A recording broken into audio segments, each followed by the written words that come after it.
That's what happens at the end of every episode, by the way. Okay, one of those will probably be good. Hello, and welcome to yet another installment of the fabulous series Murder's a Drag, hosted by yours truly, Aura Van Dank, a desert local in California. That might be vague. I'm sure I didn't know what the desert in California was on the East Coast.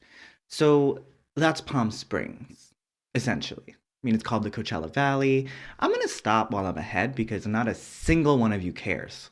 I tend to forget, so before we even get started, I'm gonna go ahead and give my sources, and maybe I can get on some sort of a schedule of doing this so that I stop forgetting my sources. Because I promise you, these stories are real. I'm not just making all of this up, and if I was, then you all should be very concerned because it is some gruesome and tragic shit, and nobody should be making that up. What's wrong with me today? All right, sources. I got my research this week from Gay and Lesbian Archives of the Pacific Northwest, New York Times articles from the 90s by Dan Mangan, LA Times articles from the 90s by Kim Murphy, and a Buffalo News article from 1995 credited to the staff. And does that mean somebody didn't like the person who wrote the article, or that there were just too many authors involved in the article, or why is it just credited to staff? Is that shade towards the author? What exactly? I want to know. Anyway, this week I'm back again, sitting pretty, looking decent, and I've not done much this week besides learning about how terrible I am in social situations. So I think I told you all a while back that I was in a theater production whilst away from this podcast. And my boyfriend would come to the rehearsals and he would talk to the theater people. And anyway, he got a job there. Might have even already said that. I'm not sure. If I haven't, my boyfriend works at a theater. So we go to the productions that are there and cast parties at the end of the productions. So we were at said cast party. And in the show, there's a character who happens to have the same name as my ex and happens to have also committed suicide because they were a terrible person and trying to run away from criminal things that they did. And this is a fiction play that they wrote, and that's a real thing that happened in my life. And we were already separated. I think I've also talked about that on here. If not, then if you're interested, you should probably listen to other episodes. I am a trauma vomiter. I just vomit my trauma at this camera. And that's how we do this. And this microphone. Not leaving you out, microphone. I love you. But anyway, I decided that I would share that story with the people from the play. And the looks that I got were just horrified looks of pity and questioning why exactly this person is sharing this story with total strangers. But I just thought it would be a cutesy, relatable thing because it was in the show. But that's not a cutesy, relatable thing. And I just don't have a filter. And I need to get better at that. And I've been trying for 24 years, but so far no good. Yeah, that was a bad, probably top 5 worst party moments of my life. The rest of the time was fine. I just stayed away from the people that I told about my trauma. So this week's been fun. Lots of self-discovery in that regard. Moving on. This week I took a deep dive into a case from the 90s that I read about on an archive of LGBT violence in the United States. There's a really long list, and it's tragic to look at, but also important to dig into these stories. You guys know this is what I've chosen to do as a passion. So, this case is of 2 women living in the Pacific Northwest who were murdered gruesomely in the 90s. They were killed by a psychopath who had already previously killed in a fit of homophobic rage. Roxanne Ellis and Michell Abdill have very limited information about their early lives. There's plenty of information of them after they met each other, which is great, but I do wish that I could know a little bit more about their personal lives. Michell Abdill was born July 8th, 1953, in Roseburg, Oregon, and from what I read, had a very close relationship with her mother. Her father worked for the Southern Pacific Railroad as a locomotive engineer after he got out of serving in World War II. Roxanne Ellis was born November 3rd, 1942 in Amarillo, Texas. And like I said, it was pretty tough to find stuff about their early lives, but from what I could gather, Roxanne was married, had a kid, and then got divorced. Had two kids, actually, excuse me. And this is where she was at in life when she initially met Michell Abdill. Roxanne and Michelle met in Colorado while Roxanne was working at a doctor's office as an obstetrical nurse. Michelle happened to get a job at the same office, and the two immediately struck up a quick friendship and started spending a lot of time together. Before they even had time to wrap their heads around it, that lots of time together BFF friendship turned into a romantic, okay, now we're kind of a friendship, and things got intimate and things got romantic, and they fell head over heels in love with each other. Before long, they were committed to each other for life because this was the 90s and you couldn't get married yet if you were gay, so that wasn't going to happen. But let's call a spade, they were wives. Although they absolutely loved Colorado, it was gorgeous, small town living was definitely their cup of tea. It did come with its cultural issues back then, and the homophobia was rampant there. So they decided to move where Michelle's mother was living in Oregon, which was a little bit more liberal and West Coast thinking. The couple decided to move their new little family to Medford, Oregon. And Michelle's mom had actually started a real estate school there. So the women got certified through her mother's school and opened up their own property management company, and they were super successful. They also both became very active in LGBT activism in their community. They were super excited to have something finally other than just homophobia and hate in their community, so they wanted to get really involved and help further the rights and causes of the local LGBT community. They were also both fairly religious and were well known for lecturing at Christian fundamentalist churches about how the Bible does not preach hate against homosexuals and, in fact, does not condemn homosexuals at all. So they did have controversy surrounding that, but they also had a lot of support, and they would even be on TV sometimes giving these lectures. So they were well known for being activists, but they still lived their lives low-key. Roxanne and Michelle were building a very successful life for them and their family out in Oregon with their new business, with their activism. They were having a blast and really appreciating the move. They became successful enough to actually hire Roxanne's daughter, Lori, who is an adult at this point and even has her own baby. And Lori works up front at the property management office as sort of a clerical receptionist kind of work. By this point in time, Michelle and Roxanne have been together for 12 whole years and are 42 and 53 respectively. They were really building their ways up toward a comfortable retirement, a very comfortable retirement. On December 4th, 1995, Roxanne gets a call that someone wants to meet and look at a vacant property that they're managing at an apartment complex, and she scribbles down on her notepad, 11 a.m., Sheridan Road, and that was it. Her daughter Lori says this wasn't super usual of her, that normally she would write the name, the address, all of the information in her schedule, but this was early morning. She just got in the office. She gets a call, so she just jotted it down and ran out to show this property and make some money. Roxanne drives her truck over to the complex to meet the person, and things start to immediately get weird. By 4 p.m., when she stops responding to any of her daughter's texts, Lori starts to get really worried and finally gets a call from Roxanne saying that she's just out shopping, which is highly unusual for Roxanne to be doing, according to Lori, and that she would be home soon. And when Lori asks Roxanne why she missed her other appointments that day, she says because it must have slipped her mind or she must have forgotten to put them on her schedule. Also highly unusual and not like Roxanne at all. About an hour later at 5 p.m., Michelle, Roxanne's wife, gets a call, nobody really knows who from, and tells people at the office, including Lori, that she's going to go jump Roxanne's car because her truck battery died and that she'd be back with Roxanne. Once Michelle pulls away to go rescue Roxanne from her dead battery, no one sees either of them ever again. By late that night, early the next morning area, their family reports them missing, and gives police all of the really mysterious circumstances that they went missing under. And police drive out to take reports and check out the apartment complex that they went to and the apartment itself. They find Michelle's car at the apartment that Roxanne was showing, unlocked, containing her purse, wallet, valuables. Michelle's brother says that she would never do that and she knew better.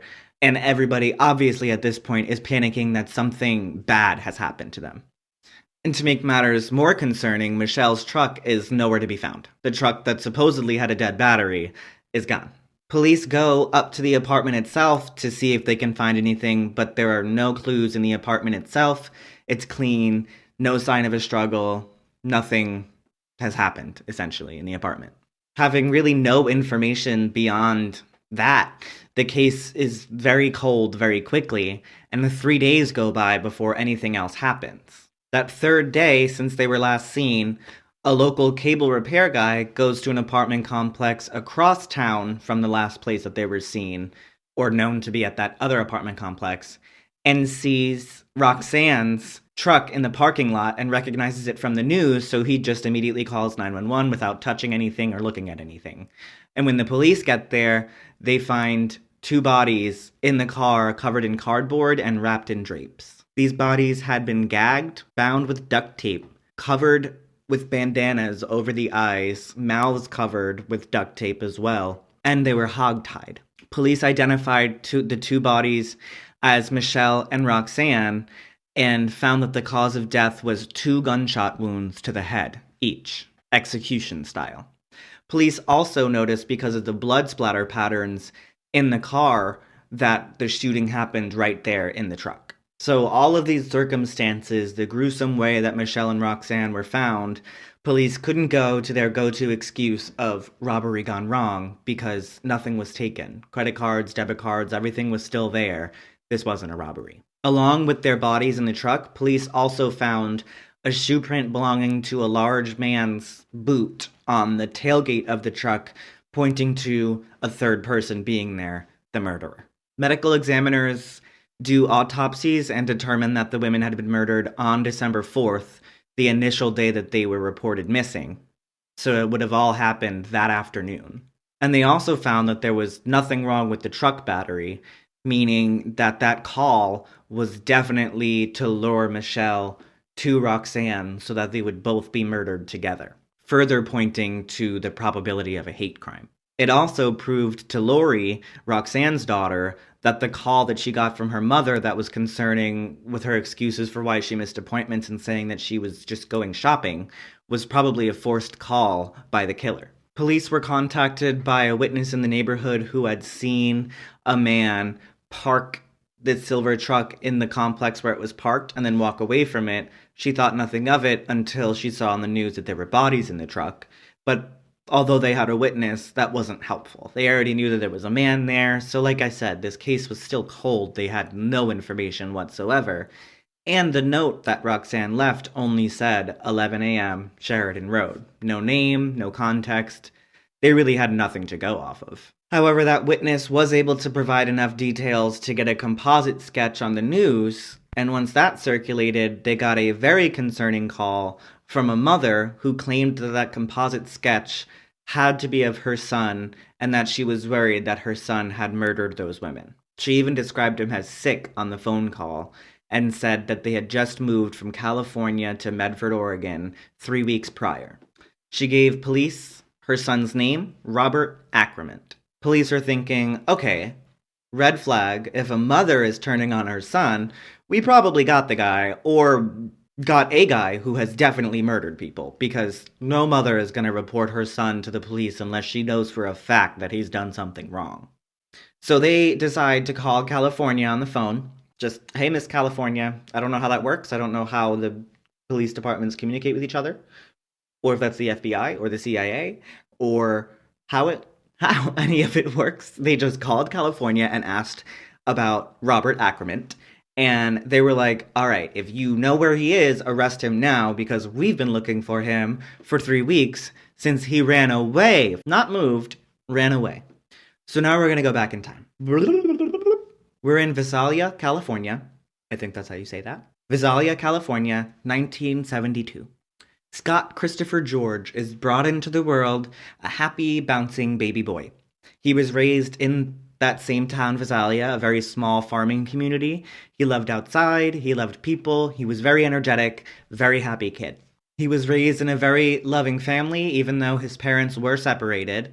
He spent his summers on the lake water skiing and the rest of his time doing farm boy stuff in farm boy land and loving it. He even spent his nights going out doing some of that real genuine Western line dancing. Yeehaw! By all accounts from members of Scott's family, he was a people person, so much so that it was his biggest fault. He was way too trusting, way too empathetic. There's that word again. When Scott was 23, his dad, Art, started dating a woman named Darlene.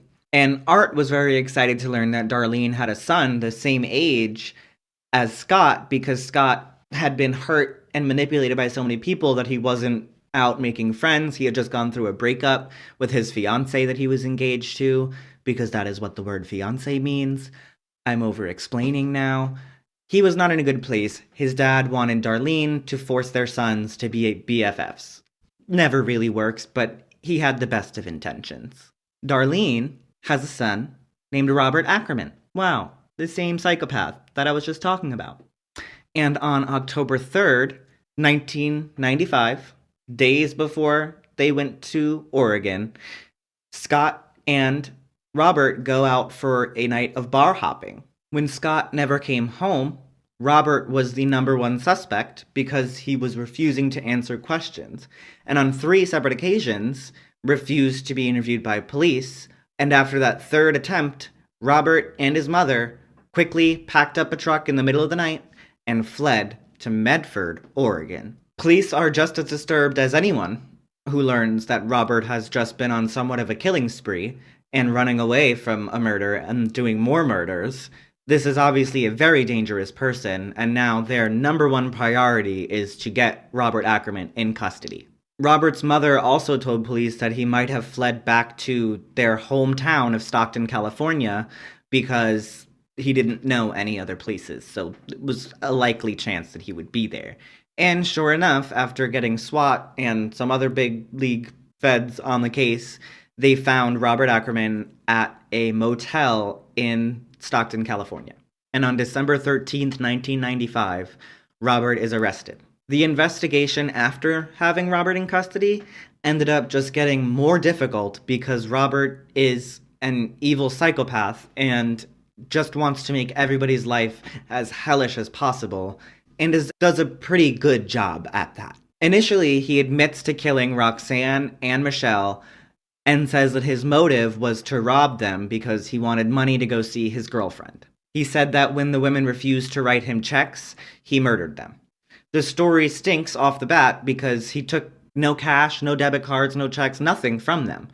If your motive was robbery, why didn't you rob them? That's like, I mean, if you're going to shoot them anyway, then why didn't you take anything from them? So investigators are just kind of like, go on. Robert continues his bullshit girlfriend money story, and that's the end of his cooperation. So police have to go find this girlfriend that they only know as Ecstasy. They actually do manage to find her. Her real name is Alla Kosova, and she's an exotic dancer in Las Vegas. Not this guy's girlfriend, obviously. Alla left Soviet Moldavia, which is not Moldavia anymore, now it's a different country. But either way, she fled Soviet Russia to come to America and started making bank in Vegas as an exotic dancer. Alla told police that Robert would come down after he would work his trucking shit when he had a job, which he lost. But while he had it and had money, he would spend it all on her in Vegas. He would take her to dinner, buy her gifts, but they never slept with each other, so she figured that this was the same kind of relationship that she had with other clients that she had in Vegas. Like I said, he lost his job, and when his savings dried up, he came up with a bullshit story about how he was robbed for every last penny he had in New York and couldn't come to see her, but wanted to maintain their relationship. And Alla was like, yeah, that's bullshit. I'm blocking your number, and I'm changing mine. I don't think you could block numbers back then. Yeah, no, she just changed her number. That's what she did. And that was that. as far as she was concerned. Until December 10th, when he shows up in Vegas again with $5,000 from allegedly selling his car, which he actually did do. I don't know why I said allegedly. He had $5,000 from selling his car. Mind you, this is 3 days before he's apprehended and arrested in California, so he's already murdered 3 people. And after a dinner and weird night of him paying for women to dance for Allah, which she was not on board with, but like at least she was making money, so she just kind of sat there, he actually pulled a gun in the car and showed her that it was covered in blood and admitted to her that he'd killed 3 people, and then pulled out a stun gun to threaten her with and started crying and sobbing about how she didn't love him and she was just using him for his money. So Allah got real smart real quick, told him, no, I am in love with you. I just need to go home real quick and pack my clothes so we can run away together. And that's how she got out of that situation. And he ends up in the motel in California, arrested. Here we are, she's being questioned, telling police, this guy is crazy, he's been obsessed with me, he's basically a stalker, I am not his girlfriend, that's a bullshit story, this is not a motive. After they hear that story, the detectives are like, okay, stay here, we're definitely going to want you to testify that crazy-ass story on the stand, because this guy is a psychopath and needs to be put away for a long time. When the trial begins, it goes off the rails before it even starts. Robert starts to claim that he was deprived of his right to an attorney, that all of the confessions that he made were pulled out of him, and I'm not even going to call them confessions, he was just telling them what happened days prior to him being arrested. He panicked and told the truth is what happened.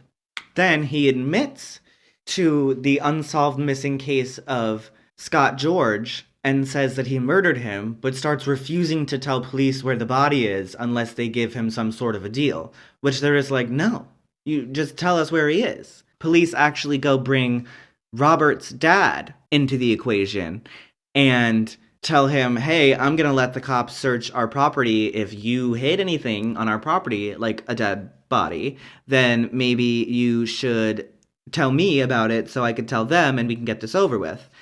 On the property, where, by the way, they have, 4 abandoned mine shafts and a cave, which is fucking wild. Whose property? What? Where is this? In one of those mine shafts, he dumped Scott's body after shooting him in the head twice, the same way that he killed Michelle and Roxanne 3 weeks later. So police go to the property, search the mine shaft, find Scott's body, and now he's got 3 murder charges on him. And then there were the letters. While he was sitting in jail during the trial, Robert decided to start writing insane confession letters to his hometown newspaper in Stockton, California, and claimed a lot of wild shit in them. I have to quote it because of how crazy it is. Initially, he says that he told the robbery stories so that inmates in prison wouldn't get mad at him for killing people because they were lesbian, gay, bisexual, or transgender. He didn't want to be known for killing that demographic because he knew that the men in prison, a lot of them were bisexual, and didn't want to be known for killing bisexual people. And then goes on to explain that the night he killed Scott, he was motivated by the fact that Scott was sad at his fiancée leaving him and made a move on Robert. God knows why, he's disgusting, but poor Scott was in a bad place and apparently bisexual. And Robert, having discovered that Scott was bisexual, became enraged and murdered him. And he said, quote, I've known bisexual women, and that's cool. I have no problem with that. I have no compassion for lesbians or bisexual or gay men. I can't deal with it. So he's trying to excuse the murder of Scott and the murder of the 2 married women in Oregon on gay panic defense, basically. No, that, you. And then he claims that he's homophobic because he was molested as a child, and goes on to describe his molestation in graphic detail. This guy is obviously off his rocker at this point. He also goes on to say, quote, I don't care for lesbians. I couldn't help but think that Roxanne is 54 years old and has been dating that woman for 12 years. Isn't that sick? That's someone's grandma, for God's sake. Could you imagine my grandma a lesbian with another woman? I couldn't believe that.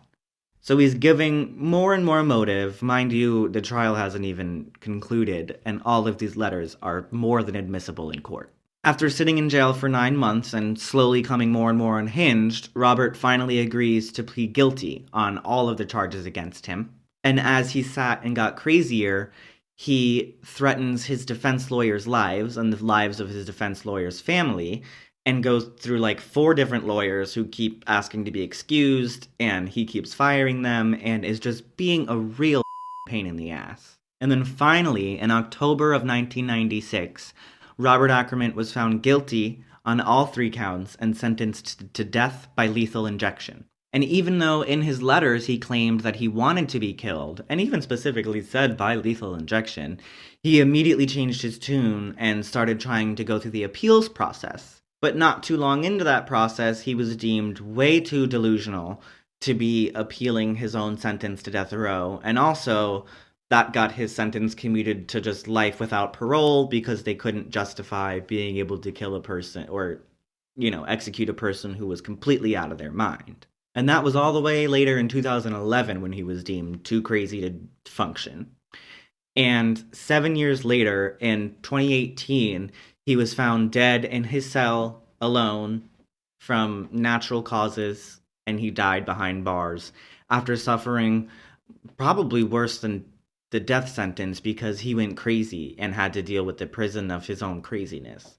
That guy is pure evil. Even some of the attorneys and judges on the case said that he's the most evil person that they'd ever encountered. Oh, and also remember Alla Kosova, the exotic dancer from Vegas? She got married, had 4 kids, and became a multi-millionaire real estate investor after purchasing her own chain of Sun City spas. And this is real. She later became a contestant on season 4 of The Apprentice with that guy who somehow became president for a while.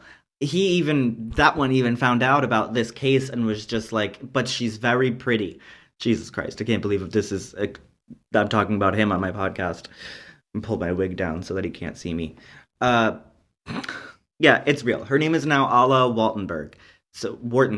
Alla Wartenberg. Look it up. Okay, so yeah. This has been another week. This has been another episode. I hope you're enjoying me because I know I'm enjoying you as I look at a camera recording of myself.